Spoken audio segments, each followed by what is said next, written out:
In today's episode, we're going to be going over what is the NAR lawsuit or what is the NAR settlement? What is it? What are the proposed changes? How does this affect buyers and sellers? What does the actual settlement look like? And who is protected? To help us with that, we have Jennifer Felton with ReLaw. She's a local real estate attorney, and she's going to be going over the NAR lawsuit. Welcome to the show, Jennifer. How are you? Good to see you, Jose. I love it. So let's jump right into it. What is the NAR lawsuit? What is all this buzz that's going around? What is it? And what are some of the proposed changes? The drama is real, right? A lot of drama. And it does mean change, right? So all this stems from a lawsuit against the National Association of Realtors, NAR, by a class action lawsuit where consumers were claiming that certain behaviors by NAR and the agents who are members of NAR resulted in unfair competition, improper disclosure, and other kind of claims relative to the behavior, which resulted in an overpayment of commissions. That was the argument. Got it. Okay. And then what was the actual settlement or the proposed settlement at the present moment? Well, so what happened with the case, right? So this is a case in Missouri. The case, went to court. It went to trial, a jury trial, and the jury found for the plaintiffs, which are the consumers, and they found against the National Association of Realtors and the brokers and agents who were involved in the case. The original jury trial, the award of damages was $1.7 billion with a B dollars, right? So NAR had a $1.7 billion judgment hanging over their head that resulted in them reconsidering their position relative to this issue, right?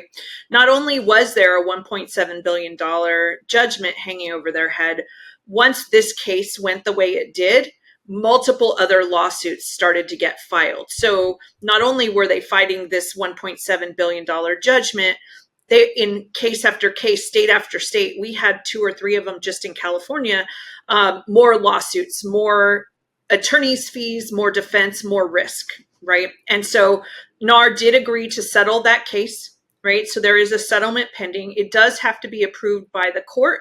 But as of right now, if the settlement goes through, NAR will pay $413, I think, $1,000. I mean, $1 million, $413 million. I know, not quite. Over 4 years, right? So instead of 1.7 billion, 400-ish million over 4 years. And they agreed to certain concessions to mitigate the claims relative to their practices that were at issue in that case and then now are an issue in these other cases. And what was it that they agreed to basically as part of the settlement? Yes. So if this settlement gets affirmed, there's really 2 core shifts for real estate as we know it and how we do real estate. So in order to explain that, I have to explain what we do. So as of right now, the way real estate is sold when it's done through the multiple listing service by an agent who's a member of the National Association of Realtors is that the agent who contracts with the seller, we call him the listing agent. The listing agent will enter into a contract with the seller, right? A listing agreement, and the seller will agree to pay commissions or compensation. And generally that compensation agreement not only pays the listing agent, but also the agent who brings the buyer. So the concept is called cooperation. And the cooperation is one of the things that was at issue of whether cooperation was inflating costs. So as part of the settlement, that offer of compensation, that cooperating commission, can no longer be offered through the multiple listing service. Okay, so that doesn't mean you can't cooperate, but it can't be done through the MLS and through the National Association of Realtors. So that's one piece of the puzzle.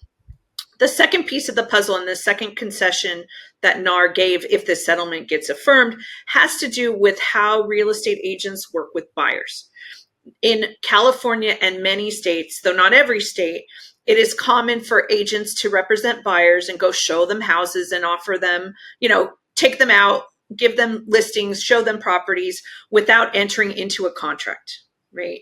And so, as part of the settlement, any agent representing a buyer would have to enter into an agreement with that buyer before they could show them houses and make an offer on a property. The contract is called in California a buyer broker agreement. Though it's been around for very long time, very few agents who were representing buyers used it. So part of the settlement would be we have to start using that contract, and buyers would be under contract with an agent, just like sellers are on the listing side. So those are the two shifts that will happen if this settlement gets affirmed by the court. Got it. And then what happens if they don't like or not what happens, but like let's say that you go take a look at property. That means you can't go take a look at properties unless you have a buyer's broker agreement signed with somebody, or I mean, how is does that? We're going to see how it works in the real world, right? But yes, the reality is that I'm a big believer in a buyer broker agreement. I don't think agents should be out representing buyers and working with them without an agreement, without disclosures, right? So when we enter into a listing agreement, all the fair housing and all those disclosures are part of it.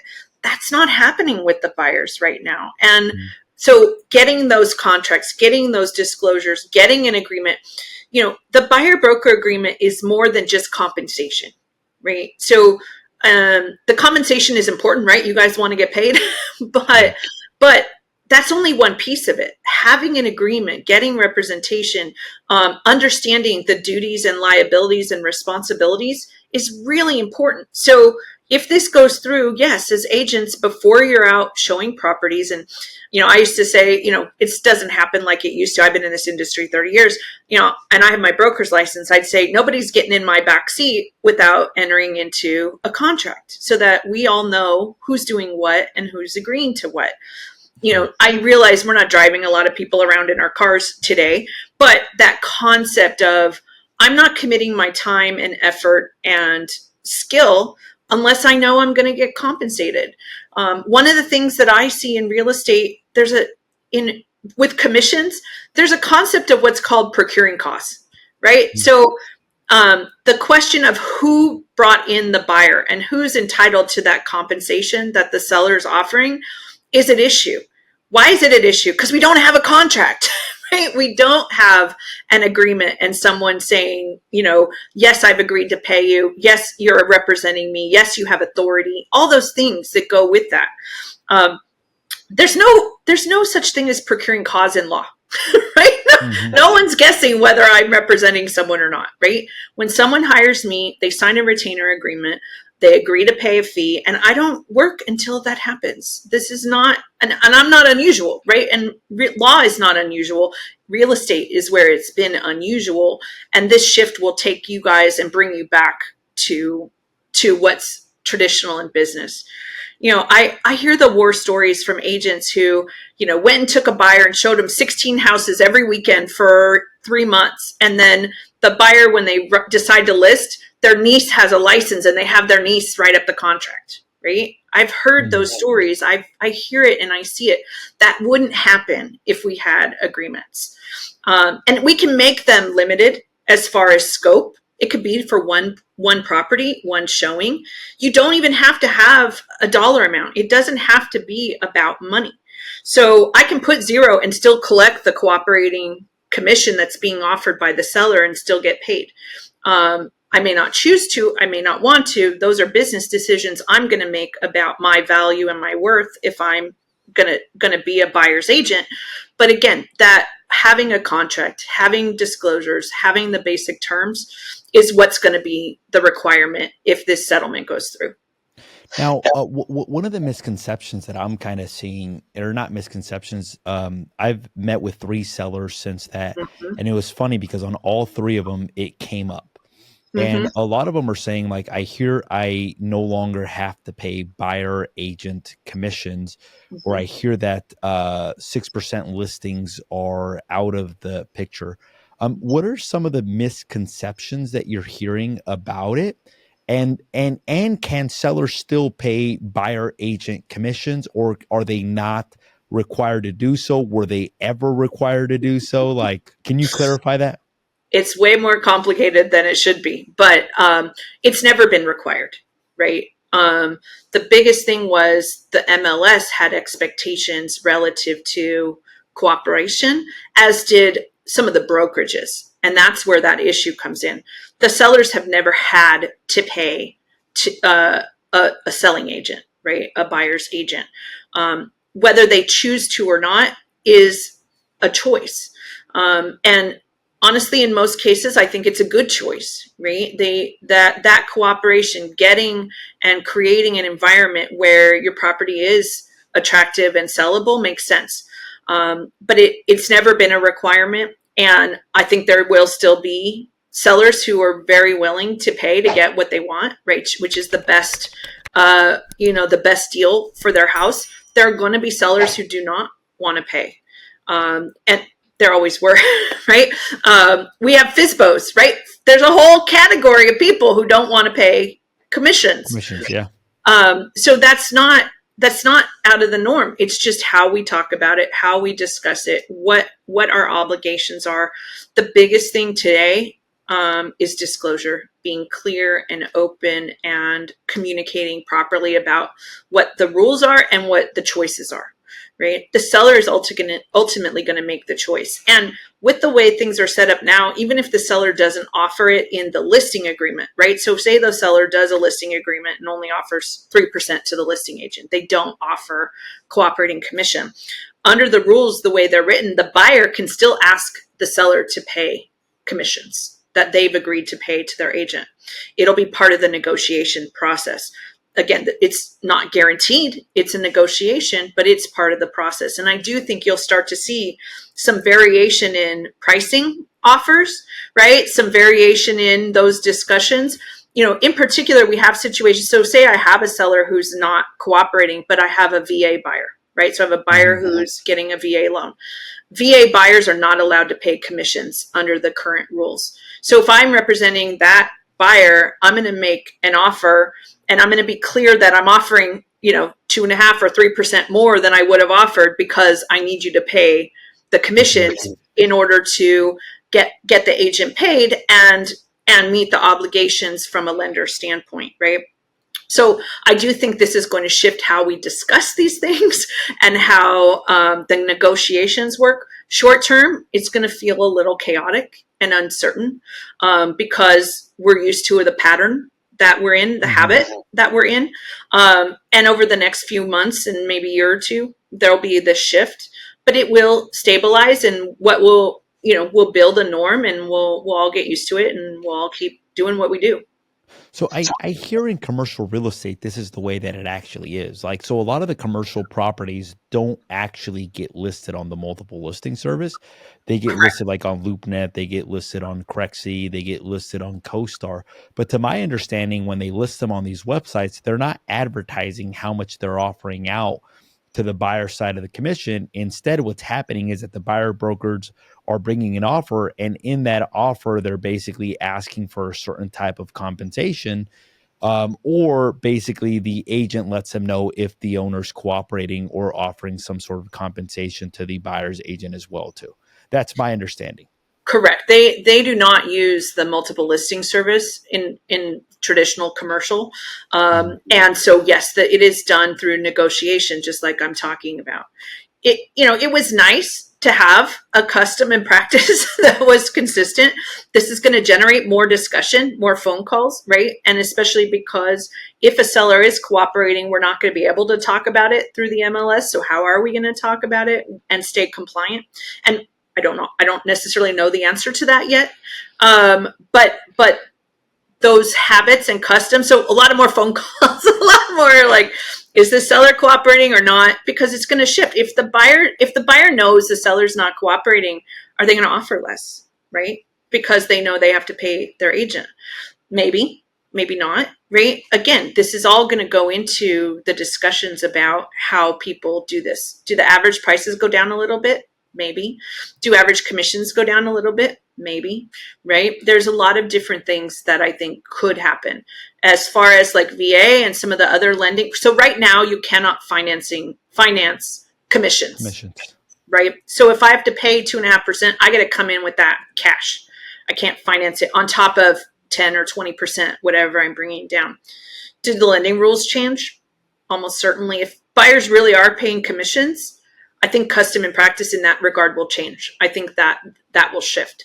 The models, the way the lending rules are set up, are based upon the model that we've had, right? So if not, especially like VA where they can't pay costs, that puts a VA buyer at an extreme disadvantage over a non-VA buyer. Well, that's not the intention of the VA program, or the people who wrote it. So again, I totally expect that as this shift starts to happen, the shift in the regulation and the rules and how this is managed will come along with it. So just to clarify, sellers can still offer buyers agents compensation. And the only Absolutely. difference is that they can't advertise what percentage they're offering on the MLS. Now, this is one of the, I was talking to one of the bigger brokerages in town, and what they said is that their agents on the agent remarks were going to be putting something along the lines like seller is willing to, seller with an acceptable offer, seller is willing to offer a concession. Mm-hmm. And that would be the signal that this seller is one of the sellers that's still offering some sort of concession, not Mm-hmm. commission or compensation, text for details. And then basically that the agents would text the listing brokerage. And at that point, they'd be like, oh, yeah, they're offering X percentage of commission. Do you see that as a potential viable option? Or do you see that like in any form in violation of potentially the NAR lawsuit?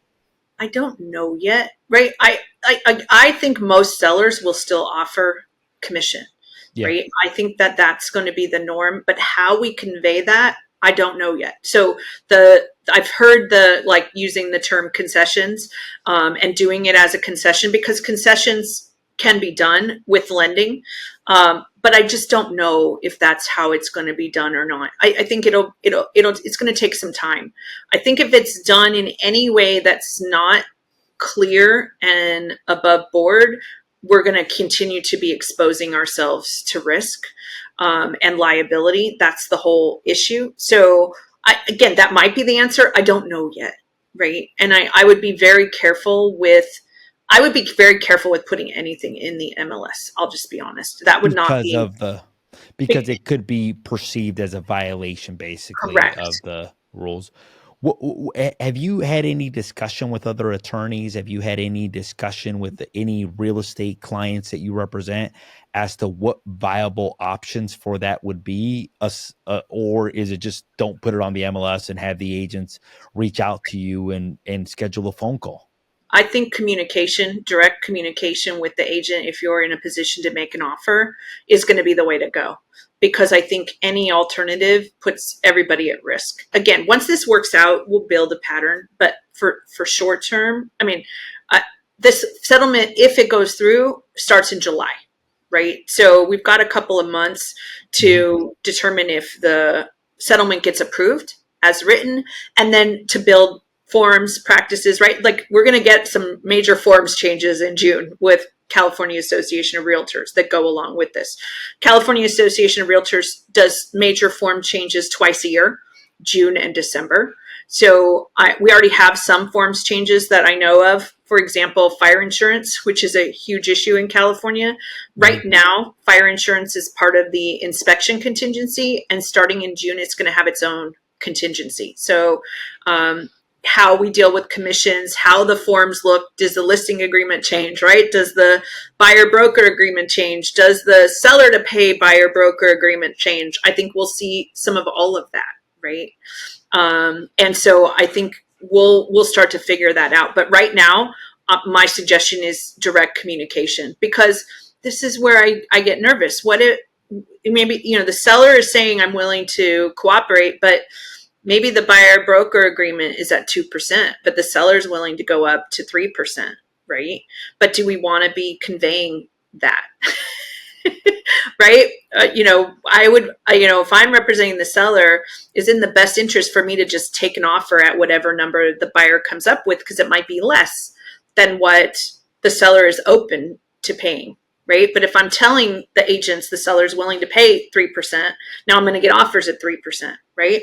So I think we're all going to have to be really careful about how we have these discussions and manage this in order to mitigate risk and properly protect our party to the transaction, which is where dual agency starts to become a real challenge with this, right? I can tell you, as an attorney who litigates in this space, a good percentage of my lawsuits where there's a claim against an agent, there was a dual agency involved. Involved.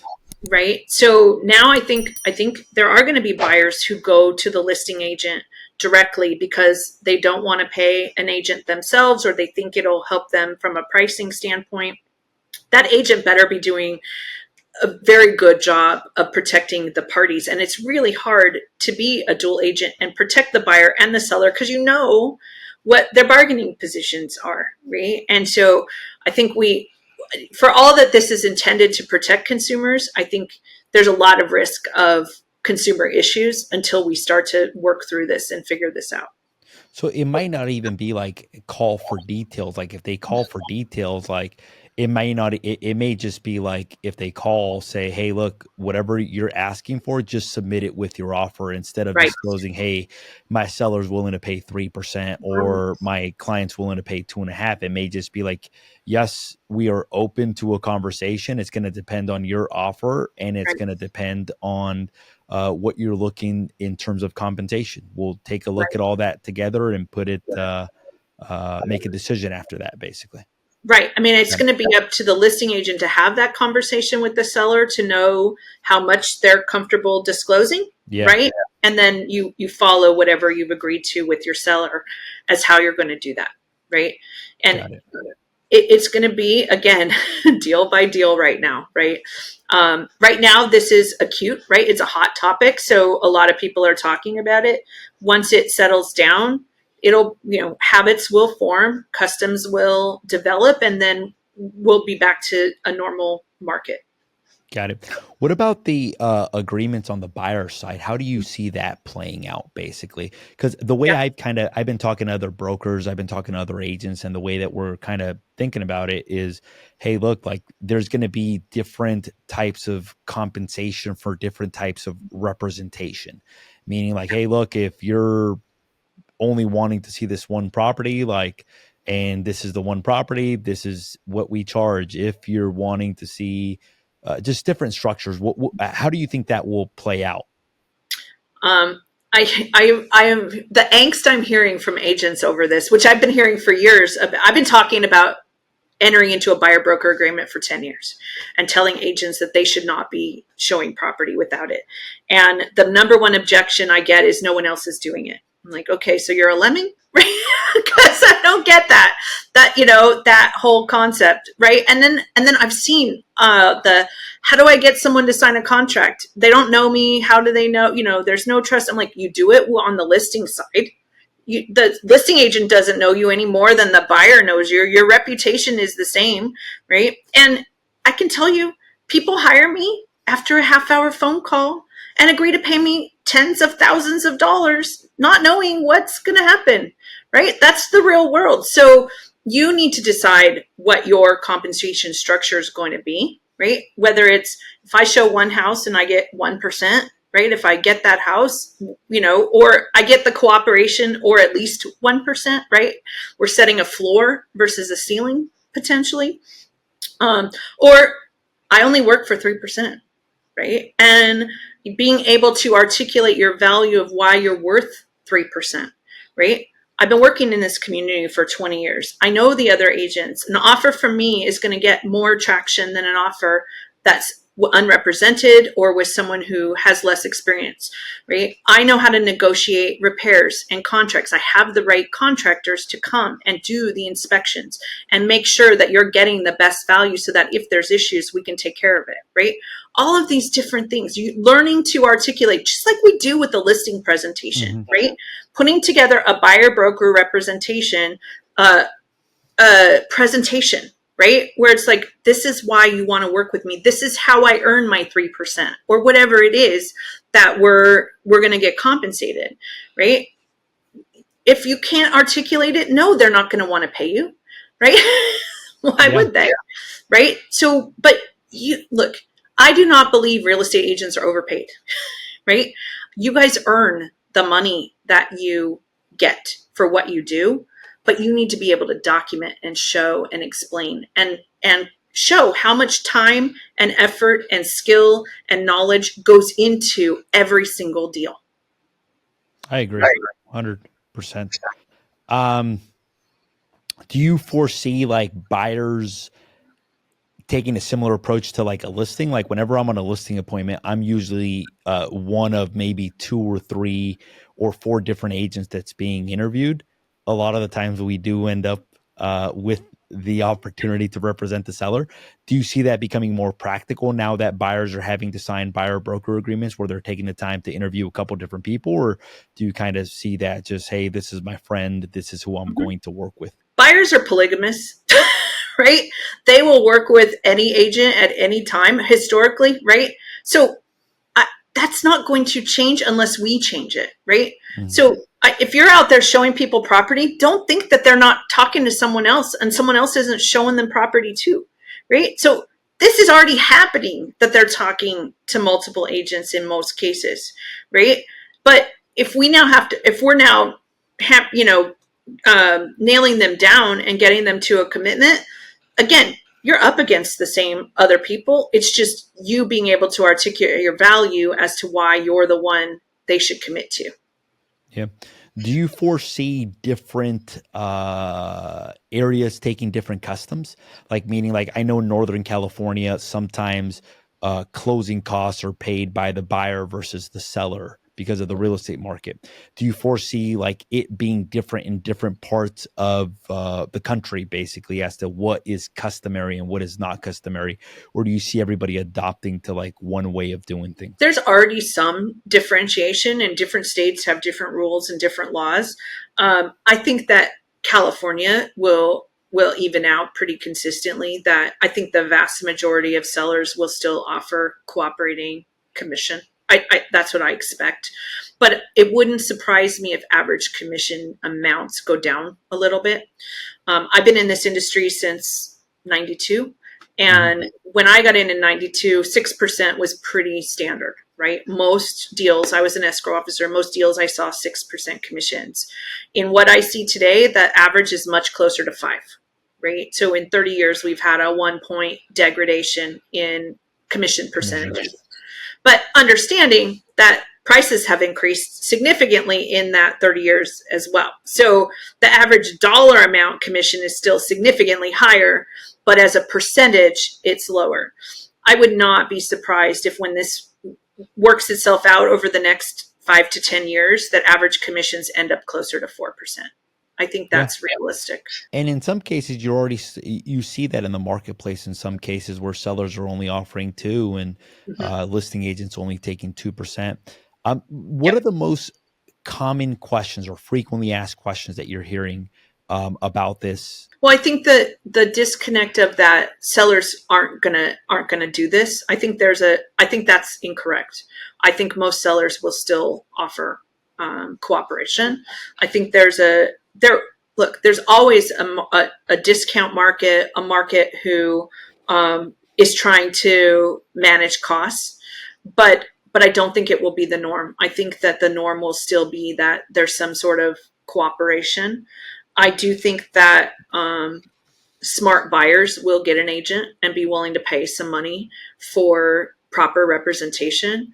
I think about right now we use California Association of Realtor forms. If a buyer's trying to represent themselves, what kind of contract are we going to get? Because they can't use a car form, right? So, as someone who was an escrow officer and dealt with for sale by owners, those contracts are garbage, right? And trying to manage that. So if you're a listing agent and now you're getting these offers on, Office Depot's How to Buy a House form, right? It's going to be an interesting time managing some of that. And it's going to be an interesting time for agents where if we are working, there's always been some unrepresented buyers, but it's pretty small percentage. I think that percentage will go up. I do think there will be buyers who try to do it themselves. And And so working with these unrepresented buyers is going to add a layer of complexity for listing agents because you're not getting paid to work with them. But if you're not working through it and making sure we're doing everything, you're going to have problems, right?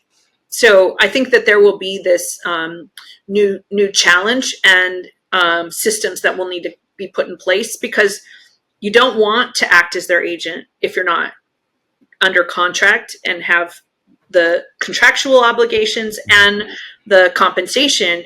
But if you're not doing enough, then they're not getting, we're going to have problems. So I do think that there's going to be a shift in managing these buyers who are going to Or have unrepresented, basically. Correct. Got it. And is there a way to actually handle the paperwork on that end and still represent the seller only and not represent the buyer? Yeah, I mean, again, if they give you an offer that's not on a form that you're comfortable with, you can go back with a CAR form, right? So you would counter with a CAR form, both dealing with whatever conditions and contingencies are in their agreement, and then and making sure we're getting all of the things we need from a proper contractual standpoint, and then countering any actual terms we need to counter on that offer, right? Got it. Good. Anything else that you think would be important as it relates to the NAR lawsuit? Yeah, just know that there's a lot of angst at NAR for settling this case.